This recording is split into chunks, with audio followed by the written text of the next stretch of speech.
సాధారణ పడి కొన్ని దూతలు కూడా పడ్డాయి.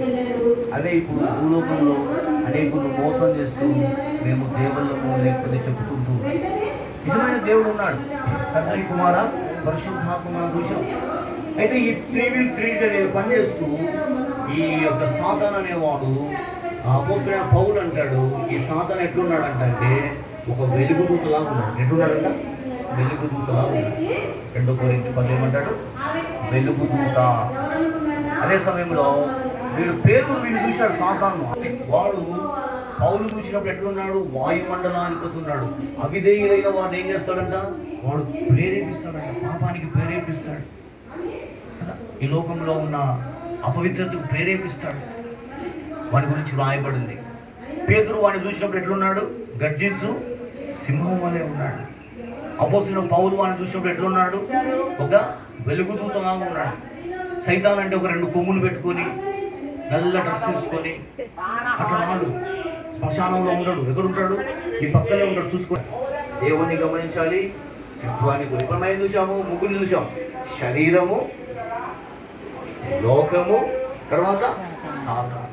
కానీ ఇప్పుడు ఈ వ్యక్తి, ఒక రక్షణ లేని వ్యక్తి ఆ సింహాసనం పైన ఎవరున్నారు? ఇప్పుడు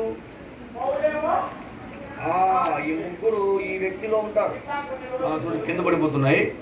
కానీ ఈ వ్యక్తిలో ఉండి పని చేస్తూ ఉన్నారు. కానీ ఈ వ్యక్తి ఎప్పుడైతే యేసు ప్రభువుని నమ్ముకుంటాడో, పాప క్షమాపణ పొందుతాడో, మనం ఇంకొక త్రిత్వాన్ని చూడాలి. ఇప్పుడు ఇంకొక త్రిభుజాకారం, అంటే సమానమైన వాళ్ళు ఇటువైపు ఉంటారు, ఇటువైపు.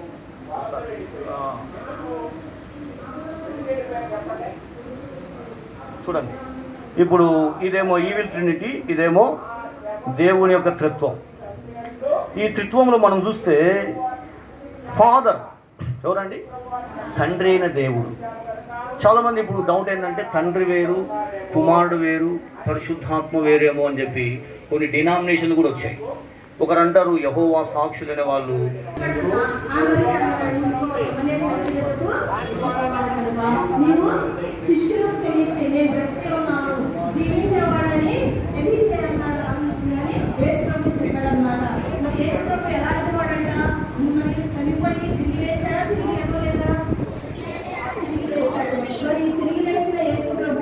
మరియకు కనబడుతూ వచ్చాడు. మరి మరియు ఎలా ఎదిగింది?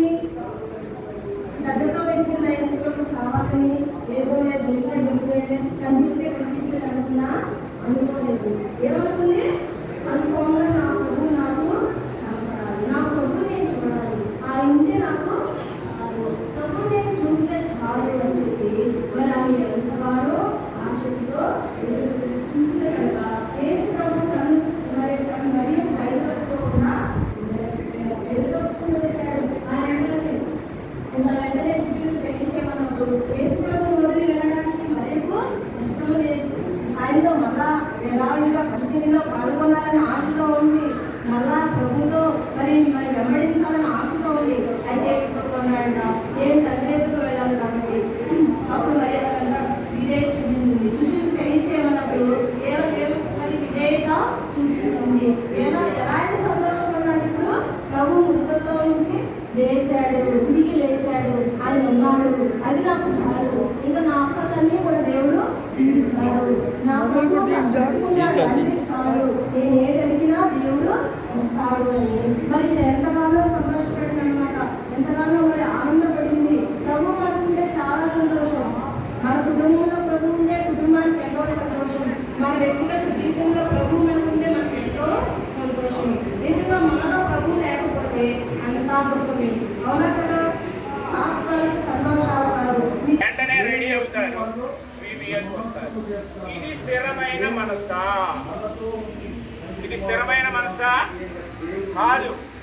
స్థిరమైన హృదయం అంటే ఏంటంటే, తీర్మానం చేసుకున్నావు 5 గంటలకు లేవాలి, వెంటనే ఏం చేయాలి?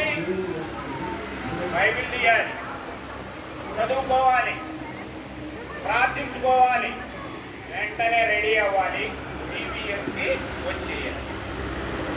ఇది మీ ఇంట్లో మీ అమ్మ చెప్పనవసరం లేదు, మీ నాన్న చెప్పనవసరం లేదు.